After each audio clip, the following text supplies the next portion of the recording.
حضرت موسیٰ علیہ السلام ایک دن جنگل جا رہے تھے کہ آپ نے ایک چرواہے کی آواز سنی۔ وہ اونچی اونچی آواز میں کہہ رہا تھا، اے میرے جان سے پیارے خدا، تو کہاں ہے؟ میرے پاس آ، میں تیرے سر میں کنگھی کروں، جوئیں چنوں، تیرا لباس میلا ہو گیا ہے تو دھوؤں، تیرے موزے پھٹ گئے ہیں تو وہ بھی سیوں، تجھے تازہ تازہ دودھ پلاؤں، تو بیمار ہو جائے تو تیری تیمارداری کروں۔ اگر مجھے معلوم ہو کہ تیرا گھر کہاں ہے تو تیرے لیے روز گھی اور دودھ لایا کروں، میری سب بکریاں تجھ پر قربان، اب تو آجا۔ حضرت موسیٰ علیہ السلام اس کے قریب گئے اور کہنے لگے، ارے احمق، تو یہ باتیں کس سے کر رہا ہے؟ چرواہے نے جواب دیا، اس سے کر رہا ہوں جس نے تجھے اور مجھے پیدا کیا اور یہ زمین آسمان بنائے۔ یہ سن کر حضرت موسیٰ علیہ السلام نے غضبناک ہو کر کہا، ارے بدبخت، تو اس بےہودہ بکواس سے کہیں کا نہ رہا، بجائے مومن کے تو کافر ہو گیا۔ خبردار، ایسی بے معنی اور فضول بکواس بند کر، تیرے اس کفر کی بدبو ساری دنیا میں پھیل گئی۔ ارے بے وقوف، یہ دودھ، لسی ہم مخلوق کے لیے ہے، کپڑوں کے محتاج ہم ہیں۔ حق تعالیٰ ان حاجتوں سے بے نیاز ہے، نہ وہ بیمار پڑتا ہے، نہ اسے تیمارداری کی ضرورت ہے، نہ اس کا کوئی رشتہ دار ہے۔ توبہ کر اور ڈر اس سے۔ حضرت موسیٰ علیہ السلام کے غیظ و غضب میں بھرے یہ الفاظ سن کر چرواہے کے اوسان خطا ہو گئے اور وہ خوف سے تھر تھر کانپنے لگا، چہرہ زرد پڑ گیا اور بولا، اے خدا کے جلیل القدر نبی، تو نے ایسی بات کہی کہ میرا منہ ہمیشہ کے لیے بند ہو گیا اور مارے ندامت کے میری جان ہلاکت میں پڑ گئی۔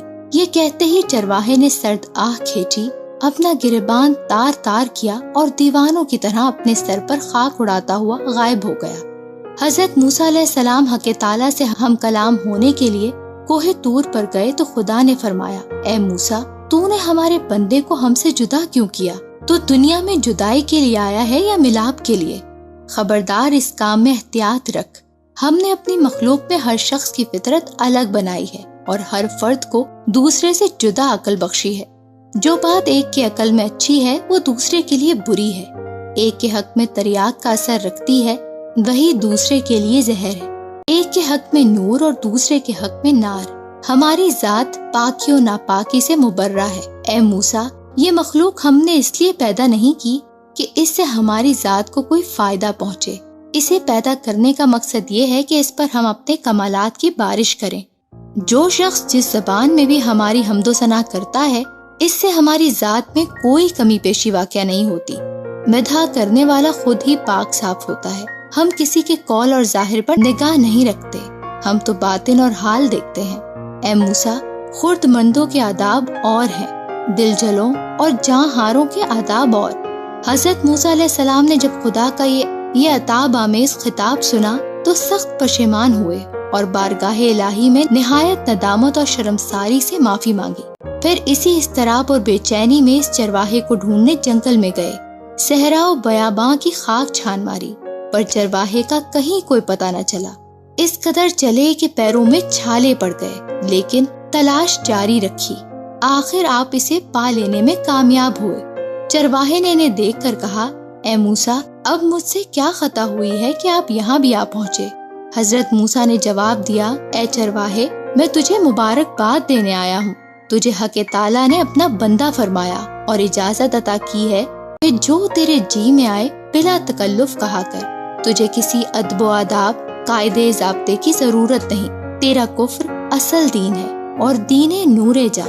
تجھے سب کچھ معاف ہے، بلکہ تیرے صدقے میں تمام دنیا کی حفاظت ہوتی ہے۔ چرواہے نے آنکھوں میں آنسو بھر کر کہا، اے پیغمبر خدا، اب میں ان باتوں کے قابل ہی کہہ رہا ہوں کہ کچھ کہوں۔ میرے دل کا خون ہو چکا ہے، اب میری منزل بہت آگے ہے۔ آپ نے ایسی ضرب لگائی کہ ہزاروں لاکھوں سال کی راہ طے کر چکا ہوں۔ اب میری منزل بہت آگے ہے۔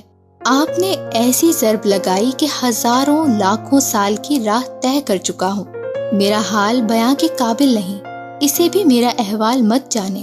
مولانا رومی اس حکایت سے ماحاصل یہ نکالتے ہیں کہ اے شخص، جو تو حق تعالیٰ کی حمد و ثنا بیان کرتا ہے، کیا سمجھتا ہے تو ابتدا سے انتہا تک ناقص اور تیرا حال و قال بھی ناقص۔ یہ محض اس پروردگار رحم و کریم کا کرم ہے کہ وہ تیرے ناقص اور گندے تحفے کو قبول فرماتا ہے۔